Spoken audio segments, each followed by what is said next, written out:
Assalamualaikum warahmatullahi wabarakatuh. A'udzu billahi minasy syaithanir rajim. Bismillahirrahmanirrahim. Ya ayyuhalladzina amanu innamal khamru wal maisiru wal ansabu wal azlamu rijsum min amali syaitani fajtanibuhu la'allakum tuflihun. Innama yuridu syaitanu ayyuki'a bainakumul adawata wal baghdha'a fil khamri wal maisiri wa yasuddakum an dzikrillah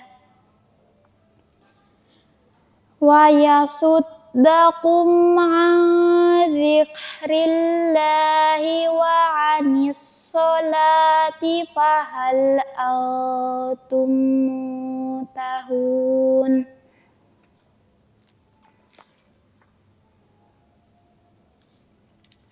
Alladzina yattabi'una ar-rasulan nabiyyal ummiyal ladzi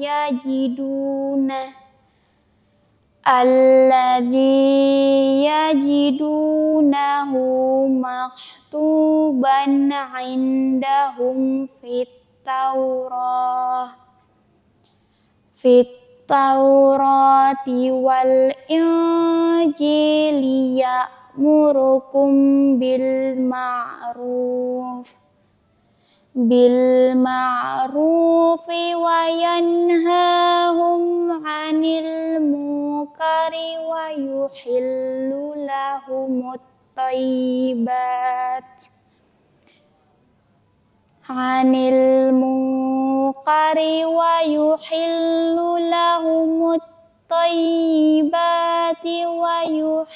wa yuharrimu 'alaihim falladzina amanu bihi wa 'azzaruhu wa nasaruhu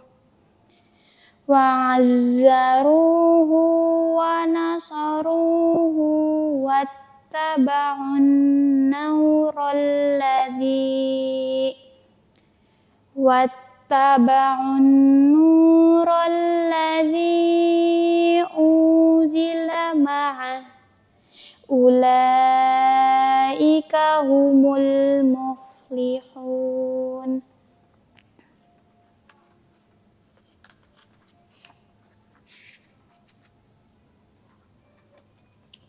Wa anfiqu fi sabilillahi wa la tulqu bi aydikum ilat tahlukati wa ahsinu innallaha yuhibbul muhsinin. Ya ayyuhalladzina amanu la ta'kulu amwalakum bainakum bil batili illa an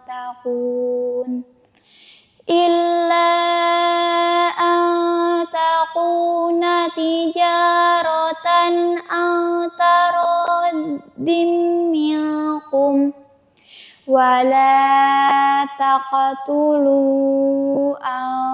anfusakum innallaha kana bikum rahima. Sadaqallahul azim. Assalamualaikum warahmatullahi wabarakatuh.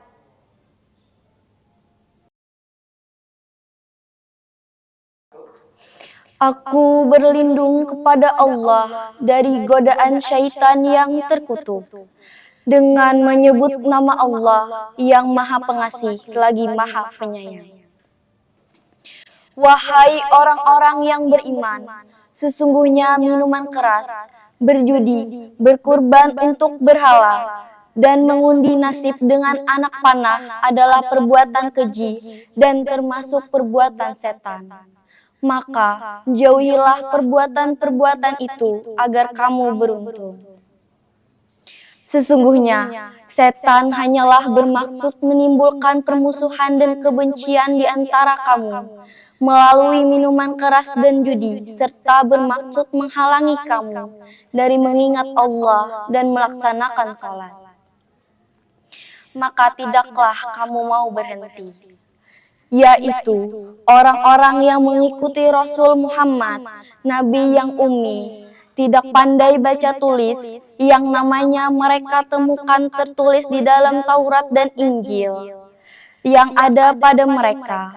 Dia menyuruh mereka pada yang makruh, mencegah dari yang mungkar, menghalalkan segala yang baik bagi mereka, mengharamkan segala yang buruk bagi mereka, dan membebaskan beban-beban serta belenggu-belenggu yang ada pada mereka.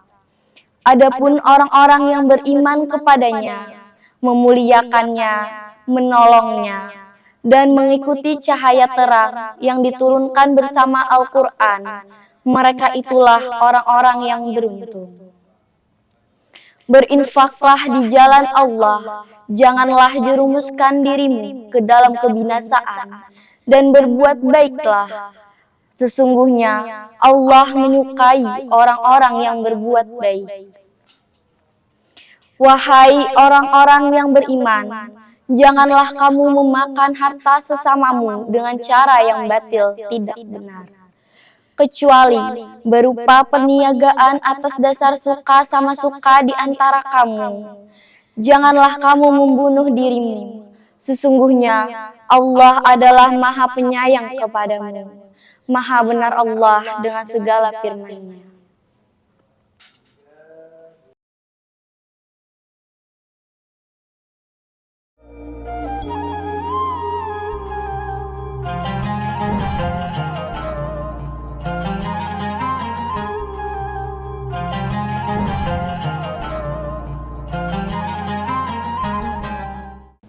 Assalamualaikum warahmatullahi wabarakatuh.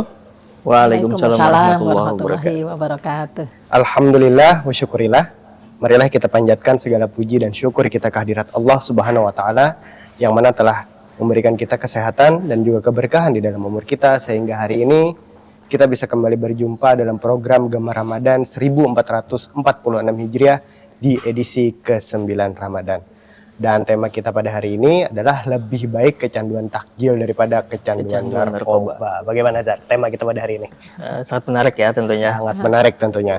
Apalagi di bulan Ramadan ini menjadi momentum kita untuk kembali dan terus meningkatkan ketakwaan kita kepada Allah Subhanahu wa taala. Dan pembahasan tentang menjauhi narkoba ini sangat-sangat penting dan menjadi momentum yang sangat penting.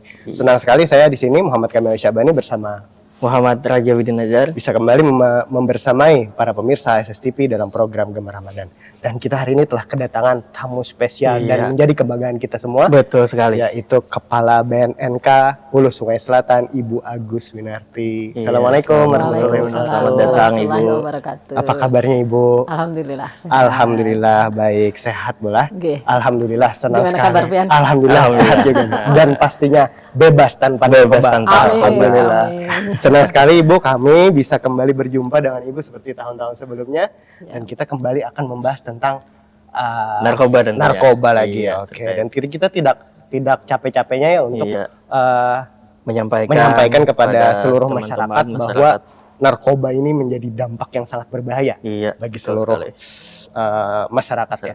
Oke, baik. Ibu, sebelum kita berbincang lebih lanjut tentang tema kita pada hari ini, boleh kita sapa dulu para pemirsa HSS TV yang hari ini menyaksikan, Ibu. Silakan. Ya. Assalamualaikum warahmatullahi wabarakatuh. Waalaikumsalam. Seluruh pemirsa HSS TV, berjumpa kembali dengan kita semua dan kami dari BNN Kabupaten Hulu Sungai Selatan akan memberikan informasi pada hari ini dalam rangka Gemar Ramadan 1446 Hijriah di hari ke-9. Iya, betul. Terima kasih banyak untuk HSS TV yang hari ini memberikan kesempatan kepada kami untuk memberikan informasi kepada masyarakat mengenai dampak negatif dari penyalahgunaan narkoba. Iya, betul. Karena narkoba ini menjadi momok yang sangat mengerikan dan mengerikan untuk ya. generasi Untuk seluruh penerus kalangan bangsa. tentunya. Iya, betul. Tentunya sebelum kita kembali melanjutkan obrolan kita harus tahu dulu nih. Iya. Narkoba itu apa nih, Bu? sih, Bu? Iya. Oh iya, terima kasih. Untuk narkoba sendiri sebenarnya singkatan dari narkotika, psikotropika, dan bahan adiktif lainnya yang berbahaya ya tentunya di sini. Jadi kita lihat dulu yang dimaksud narkotika itu dari Undang-Undang 35 tahun 2009 bahwa narkotika itu adalah zat sintetik, semisintetik, tanaman ataupun bukan tanaman yang akan memberikan dampak bagi orang untuk kecanduan secara fisik maupun psikis dan kemudian akan memberikan bahaya yang luar biasa dan secara undang-undang narkotika golongan 1 ini hanya digunakan untuk penelitian dan pengembangan ilmu pengetahuan, jadi tidak untuk indikasi medis. Nah, kemudian ada lagi narkotika golongan 2 dan golongan 3. Ini memang bisa digunakan tapi sangat terbatas pada kondisi-kondisi tertentu dan atas indikasi medis. Tidak semua fasilitas kesehatan juga menyediakan narkotika golongan 2 dan golongan 3. Itu semua harus berdasarkan peraturan Menteri Kesehatan dalam penggunaannya. Kemudian di sini ada psikotropika. Psikotropika ini juga zat sintetik maupun semisintetik maupun bahan alami yang dapat juga mengganggu kesehatan kita, namun ini bisa digunakan juga untuk pengobatan. Kemudian ada bahan adiktif. Bahan adiktif ini tidak termasuk dalam golongan narkotika dan tidak masuk dalam golongan psikotropika, namun dapat menyebabkan kecanduan. Namanya adiktif ya. Adiktif itu artinya mencandu. Adiksi itu artinya kecanduan. Jadi bahan adiktif ini bahan-bahan di luar narkotika dan psikotropika tapi dapat menyebabkan kecanduan bagi penggunanya, seperti itu. Oke, nah itu tadi sudah dijelaskan oleh Ibu bahwa termasuk jenis-jenisnya tadi ya. Nah, kemudian Ibu, jenis-jenis yang sedang beredar atau mulai dahulu beredar di pasaran itu apa saja, Bu? Oh ya, kalau narkotika golongan 1 yang saya sebutkan tadi hanya untuk kepentingan penelitian dan pengembangan ilmu pengetahuan itu termasuk di dalamnya sabu. Kemudian ada ganja misalnya, itu masuk narkotika golongan 1 kalau di Indonesia ya. Kita berbicara hukum Undang-Undang nomor 35 tahun 2009 di Indonesia. Mungkin saja ada negara-negara yang melegalisasi ganja tapi kita tidak menyampaikan di sini karena bukan dari hukum positif yang berlaku di Indonesia. Kemudian yang sering digunakan adalah kalau di wilayah Hulu Sungai Selatan dan Indonesia secara keseluruhan adalah sabu ya. Jadi metamfetamin. Kemudian yang kedua ada ekstasi di situ. Kemudian yang ketiga ganja.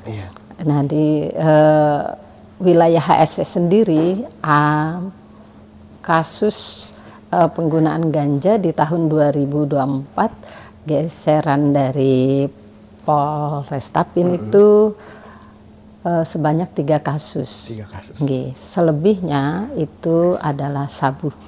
Jadi memang sabu ini menjadi narkotika yang paling banyak disalahgunakan di Hulu Sungai Selatan. Seperti itu. Berarti sabu ini menjadi jenis sangat merajalela ya. Sangat merajalela. Tidak hanya di Hulu Sungai Selatan tentunya, Bu ya. Iya, siap. Juga di seluruh wilayah di Indonesia. Iya, betul. Kalau trennya sendiri Bu dari tahun ke tahun seperti apa Bu? Apakah ada penurunan? Terus seperti apa untuk di HSS Bu? Untuk angka penyalahgunaan narkotika, kita sebutnya prevalensi, itu dilakukan penelitiannya oleh BRIN bekerja sama dengan BNN.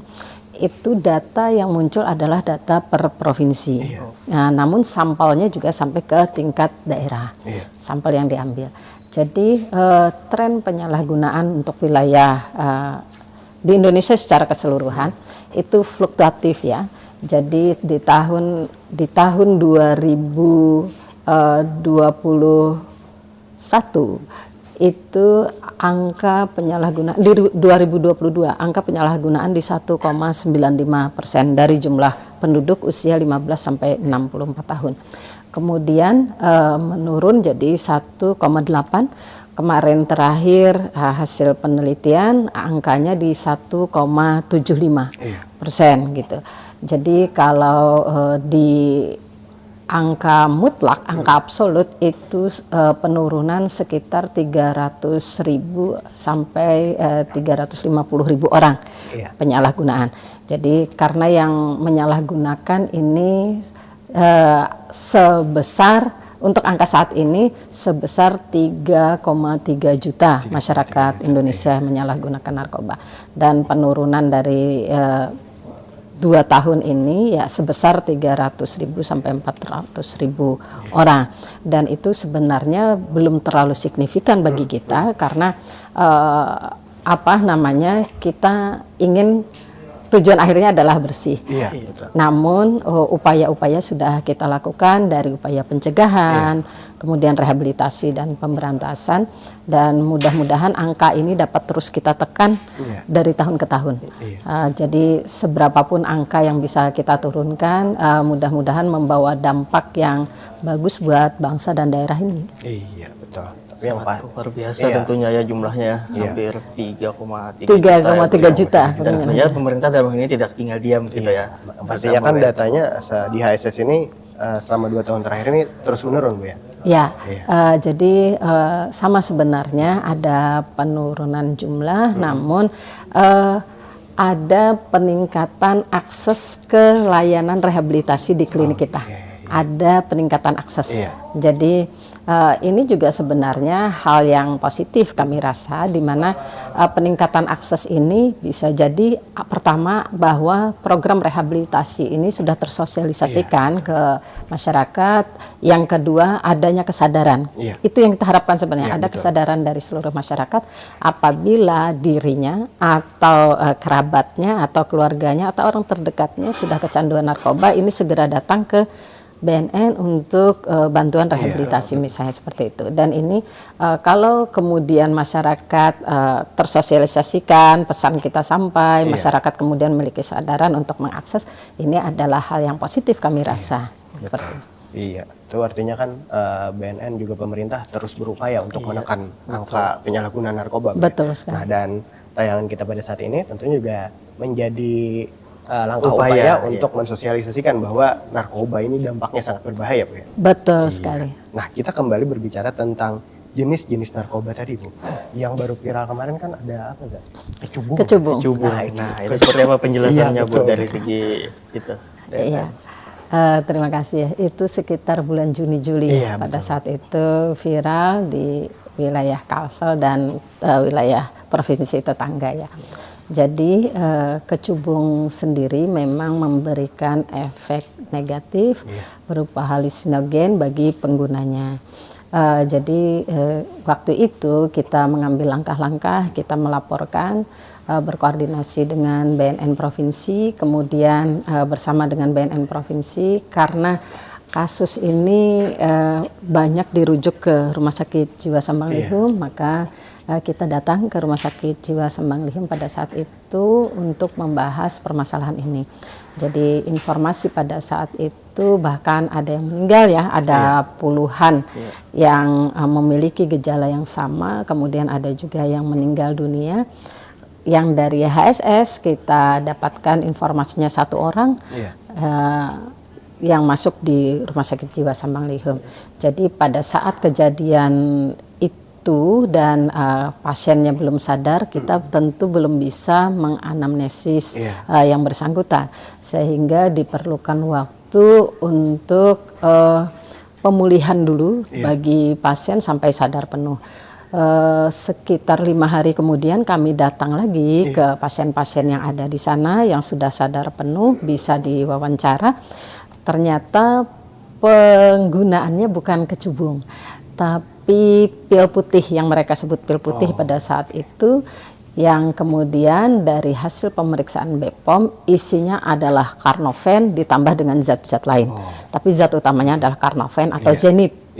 Zenit yang kemudian tidak melulu Carnoven, tapi juga ditambahkan zat-zat lain yang mereka kemudian sebutnya itu Zenit jenis baru. Jadi dirasa bahwa Zenit jenis baru ini atau Carnoven jenis baru ini efeknya lebih dahsyat. Ternyata memang karena dicampur bahan-bahan berbahaya. Carnovennya saja sudah bahan berbahaya karisoprodolnya gitu. Ditambah lagi dengan bahan-bahan berbahaya lainnya, tentu efeknya akan berkali lipat. Itu yang menyebabkan kemudian munculnya efek-efek yang luar biasa pada saat itu, sesak nafas, tidak sadarkan diri, bahkan sampai meninggal dunia. Seperti itu. Jadi ternyata penyalahgunaannya pada saat itu bukan kecubung. Tapi kemudian sudah dilakukan langkah-langkah untuk, pada saat itu kita juga tanya di mana mendapatkan barang dan seterusnya. Kita sudah ambil barang-barang dari tempat-tempat yang diduga pada saat itu tempat membeli dari pasien-pasien yang ada di sana. Betul. Berarti dampaknya itu bukan hanya karena kecubung, tapi ada Zenit tadi Zenit yang dicampur dengan benda-benda lainnya. Betul. Ini kan kalau kita lihat Bu, bahwa memang jenis-jenis penyalahgunaan narkoba ini kan beragam Bu ya. Mungkin lebih banyak itu sepertinya dibuat-buat ya. Mungkin obat untuk campur-campur dicampur-campur yang bukan untuk apa, misalkan untuk batuk atau apa disalahgunakan. Nah, ini apakah berkemungkinan Bu untuk jangka panjang semakin bertambah jenisnya Bu? Jadi seperti ini, memang hasil dari informasi UNODC.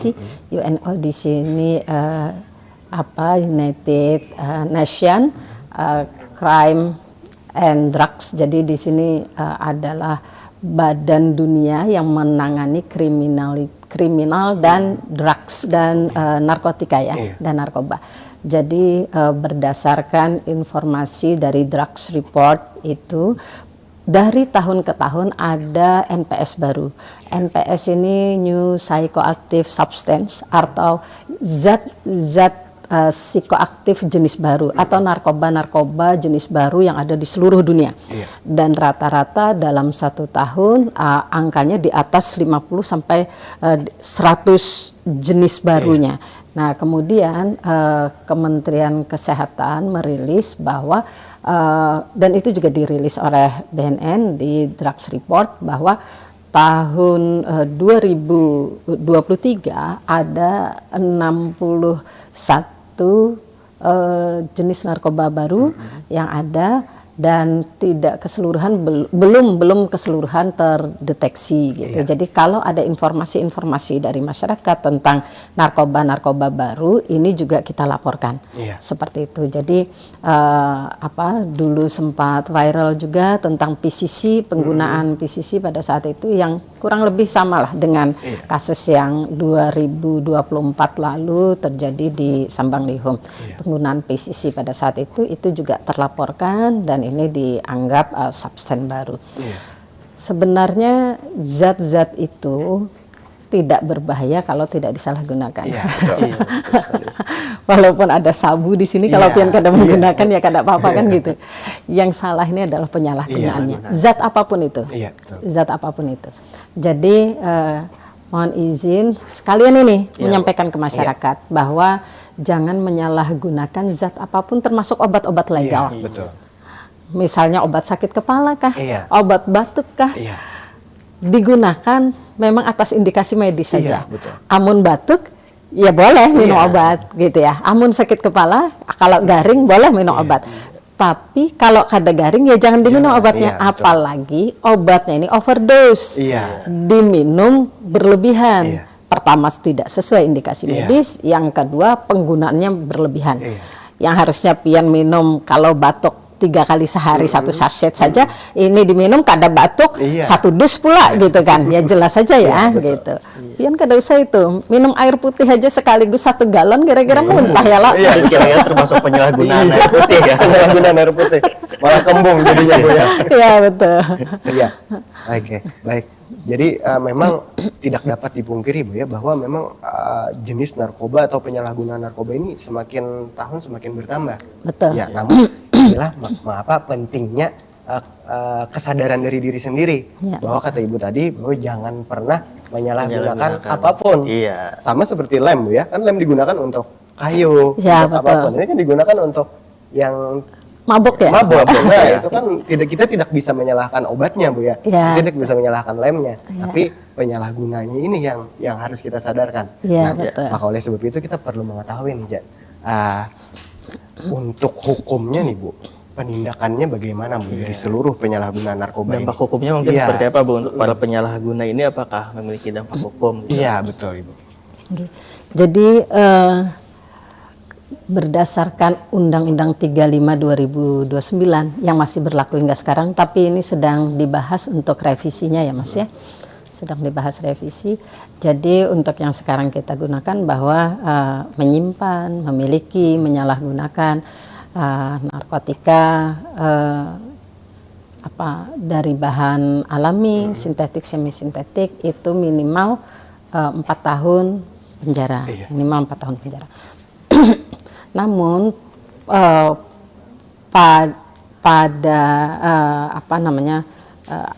kemudian ada kajian-kajian yang secara dinamis kemudian berkembang bahwa ada dekriminalisasi dan depenalisasi bagi pecandu narkoba. Jadi memang di dalam undang-undang yang sekarang di pasal 54 itu disebutkan bahwa pecandu narkotika wajib menjalani rehabilitasi medis dan rehabilitasi sosial. Seperti itu. Jadi pasal ini kemudian ada di pasal ini, kalau saya tidak keliru di pasal 117 bahwa hakim boleh memutus rehabilitasi bagi pecandu narkoba. Jadi berdasarkan pasal-pasal yang ada di Undang-Undang 35 ini bahwa pecandu itu direhabilitasi, bukan dipidanakan. Jadi rehabilitasi ini sebagai pengganti pidana kurungannya. Apakah rehabilitasi lebih mudah? Tentu tidak juga. Karena bagi teman-teman yang menjadi pecandu narkoba, berhenti dari penggunaan itu tidak mudah. Nah, rekan-rekan kita yang pecandu rokok, berhenti dari kecanduan rokok aja susah gitu. Apalagi berhenti dari kecanduan narkoba seperti itu. Jadi untuk yang sekarang di Perpol 8 2021 dan Peraturan Kejaksaan ya Perja 11 2021 itu sudah ada restoratif justice bagi pecandu narkoba. Dan amanahnya sama, adalah pecandu narkoba apabila penyidik kemudian berkeyakinan bahwa yang bersangkutan ini adalah pecandu narkoba, maka penyidik akan geserkan ini ke IPWL atau institusi penerima wajib lapor. Yang salah satu dari IPWL di wilayah kita adalah Klinik Pratama BNN Kabupaten Hulu Sungai Selatan. Seperti itu. Jadi tindakan hukumnya tentu ada. Betul. Tentunya jangan sampai. Dan ada pilihan untuk rehabilitasi. Betul. Tapi tentunya jangan sampai ke titik rehabilitasi juga, Bu. Makanya kita harus cegah, sampai kecanduan, jangan sampai memakai ini. Nah, oke. Baik, terima kasih Ibu, terus sudah banyak dijelaskan oleh Ibu tentang jenisnya, dampak negatifnya sampai ke dampak tindak hukumnya. pidana dan juga rehabilitasi. Kemudian Bu, kalau kita melihat saat ini kan banyak yang menjadi target itu adalah anak-anak kecil, kemudian remaja, anak muda. Nah itu kenapa Bu? Jadi ini sebenarnya kalau kita lihat ya, nanti di tahun 2035 itu ada bonus demografi bagi negara kita. Bonus demografi ini di mana pada saat nanti di tahun itu angka usia ketergantungan lebih kecil daripada angka usia. Artinya angka usia ketergantungan ini pada tahun itu nanti angka usia produktif 15 sampai 64 tahun diperkirakan akan 70% dari keseluruhan masyarakat kita. Harusnya angka ini menjadi angka yang menguntungkan bagi bangsa ini untuk membangun. Betul. Karena di usia-usia produktif inilah kita membangun bangsa. Nah, namun ini juga bisa menjadi musibah bagi kita apabila kita tidak menyiapkan usia-usia produktif ini untuk menjadi orang-orang yang bisa membangun bangsa atau daerah ini. Nah, kenapa sasarannya adalah ini? Yang pertama, di usia anak dan remaja ini usia yang belum mature, belum stabil. Mereka masih berkembang. Masih masa pubertas, di mana pada masa pubertas ini terjadi perubahan-perubahan, orang-orang ingin mencari jati dirinya, orang-orang ingin lebih tahu banyak, orang-orang ingin diakui. Pada saat masa pubertas itu yang terjadi seperti itu pada remaja-remaja. Nah, hal ini bisa menjadi pilih-pilihan bagi remaja, apakah memilih ke kanan atau ke kiri. Bagaimana mereka ingin dilihat, jati dirinya ingin dilihat. Kemudian ada keinginan tahuan yang besar dari remaja-remaja karena peralihan dari anak menuju dewasa. Ini ada keinginan tahuan yang besar, ingin mencoba sesuatu. Nah, apalagi mohon maaf mungkin jiwa-jiwa yang menyenangi challenge, ini mungkin hal yang menantang gitu ya. Kalau aku pakai sekali mencoba gimana ya misalnya. Mungkin saja itu. Dan dari hasil penelitian BNN, 27% dari remaja yang menyalahgunakan narkoba, paling besar pengaruh adalah dari teman. Lingkungan pertemanan. Iya, lingkungan pertemanan. Jadi di sini disimpulkan bahwa remaja-remaja ini kalau bekawan, ada yang nantangin atau bekawan di tempat yang salah, ini bisa ikut di dalamnya, seperti itu. Kalau kada pakai narkoba, kada gaul. Kalau kada pakai narkoba, bukan laki gitu, cemen dan sebagainya dan sebagainya. Ini kemudian yang menjadi sasaran tembak, gitu ya. Kalau pian karena sudah berusia dewasa, walaupun ada kemungkinannya, mungkin pian sudah lebih dewasa, sudah lebih mature untuk memilih mana yang baik untuk saya dan mana yang tidak baik, karena sudah berpikir secara dewasa. Tapi kalau anak-anak ini masih sebenarnya anak-anak dan remaja, di satu sisi mereka masih tergantung pada orang dewasa, di sisi lain mereka sudah ingin explore ke dunia luar dan menunjukkan jati dirinya. Ini yang kemudian menyebabkan anak-anak remaja 27% itu menyalahgunakan narkoba. Berarti memang Bu ya, di usia muda ini mengapa banyak menjadi target dari penyalahgunaan narkoba? Yang pertama kata Ibu tadi adalah memiliki jiwa yang penasaran kemudian masih ingin hal yang menantang Bu ya. Betul. Bahkan walaupun tanpa disodorkan narkoba, tanpa disadarkan penyalahgunaan narkoba itu, mereka juga bisa jatuh langsung ke sana karena pengaruh lingkungan. Ada faktor pertemanan di situ. Maka oleh sebab itu nih faktor lingkungan ini sangat penting. Dan tentunya pengawasan keluarga dan lingkungannya sangat penting ya Bu. Betul sekali. Peran keluarga. Betul. Untuk itu sendiri seperti apa Bu? Misalkan ada ciri-cirinya seperti umum yang dapat dikenali nih untuk keluarga atau kita untuk melihat para teman-teman kita yang ada di usia dini nih ya. Bisa mendeteksi lebih dini Bu. Barang mungkin ada yang kecanduan ya kan ya. Jadi bisa kita arahkan lah ya ke arah yang lebih baik tentunya. Jadi untuk yang coba pakai baru sekali dua mencoba biasanya belum terlihat ya. Tapi teman-teman kita yang menyalahgunakan, terutama di usia remaja, biasanya ada kecenderungan perubahan karakter. Sebenarnya yang lebih mudah mendeteksi adalah orang-orang terdekatnya, ayah ibunya misalnya, atau kakaknya atau sibling atau saudara-saudara ya di rumah. Yang dulunya anak ini baik-baik saja, gitu ya. Kemudian berubah karakter, mungkin menjadi lebih temperamental, lebih lebih tidak kooperatif gitu. Kemudian ada perubahan perilaku, misalnya menyendiri atau tidak mau lagi bergaul dengan orang lain. Ini harusnya diwaspadai. Seperti itu. Ada apa gitu kan? Nah, kemudian yang kedua mungkin ada perubahan-perubahan pola hidup yang dulunya misalnya bisa diatur di rumah, ini sampai malam kada bebulikan lagi. Ini kemana gitu kan? Nah, ini harusnya aware dari orang tua kepada anak. Misalnya harusnya ada norma atau batasan di keluarga bahwa jam sekian itu sudah harus ada di rumah. Kemudian kalaupun anak keluar, ini tujuannya kemana, untuk apa, bersama siapa, orang tua harusnya tahu seperti itu. Jadi ini yang kebanyakan pada saat kita asesmen klien kita, pecandu yang ada di klinik, ini loss. Seperti itu. Dan jangan sampai, saya berharap jangan sampai pada saat sudah di stadium 4, pada saat anak ini kecanduan, ini baru dibawa ke klinik kita. Pada saat seperti ini akan sulit memang untuk upaya pemulihan, tapi bukan hal yang mustahil juga untuk upaya. Justru kami menghimbau di sini lebih dini untuk melakukan pengobatan, lebih bagus nanti prognosanya. Hasilnya akan lebih bagus gitu daripada berlarut-larut gitu. Iya, oke.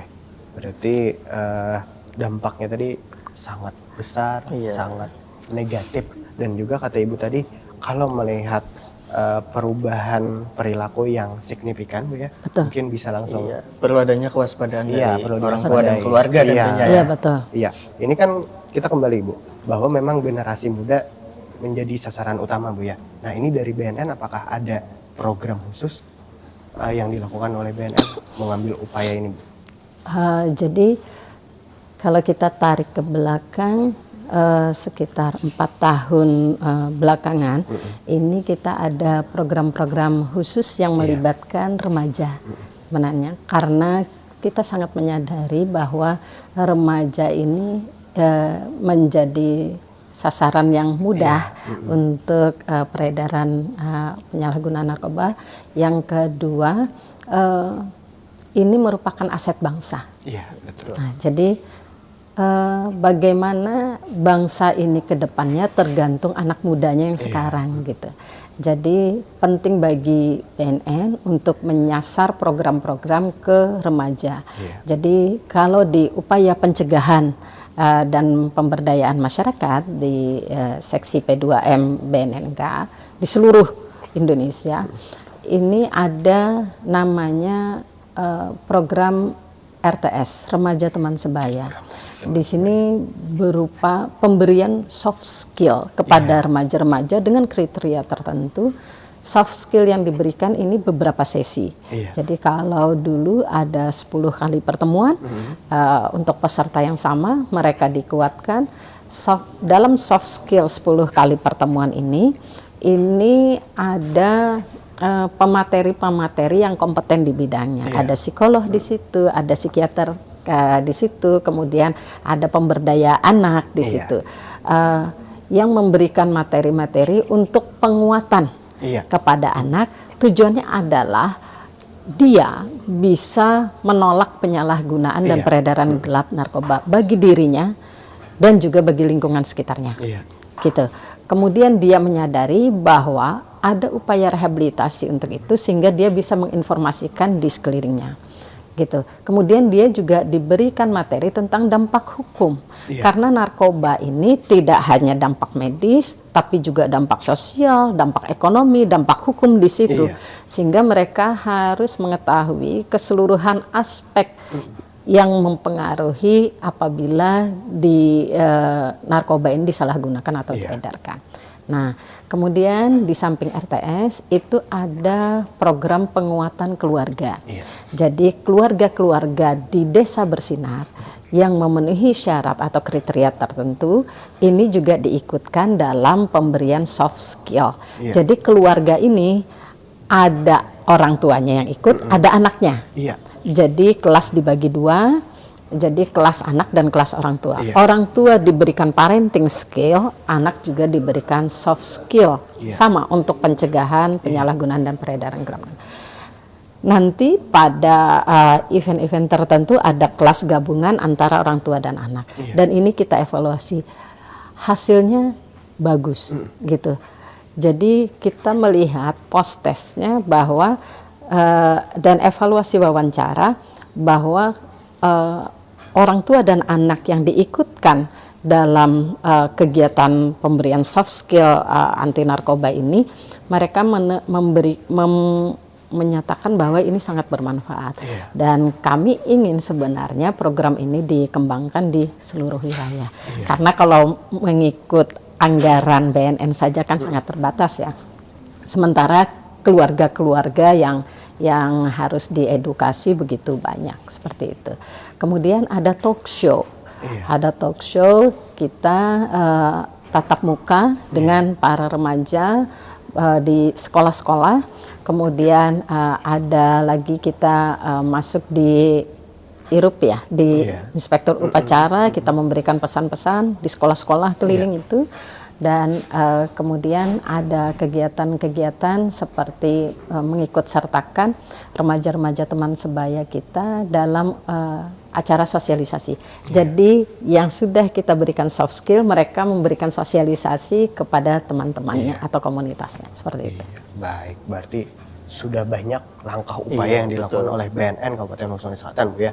Terutama tadi adalah masuk ke sekolah-sekolah. Iya, karena kan kata kita bicarakan tadi bahwa memang generasi muda ini menjadi sasaran utama, Bu ya.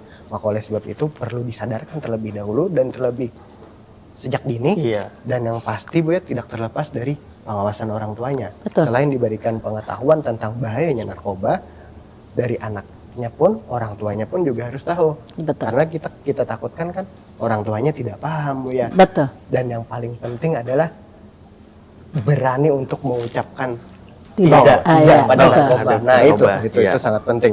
Oke, ini terakhir, Bu.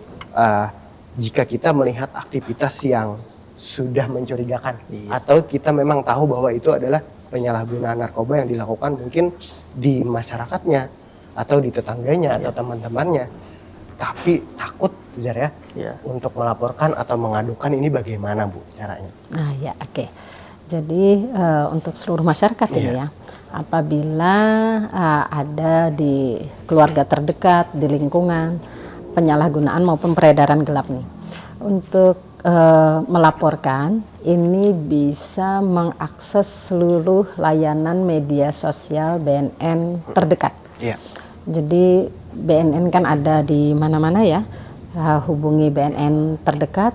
Amun merasa jauh ya, katakanlah ada masyarakat kita yang di negara jauh datang ke BNN nih, maka hubungi saja melalui seluruh media sosial kita.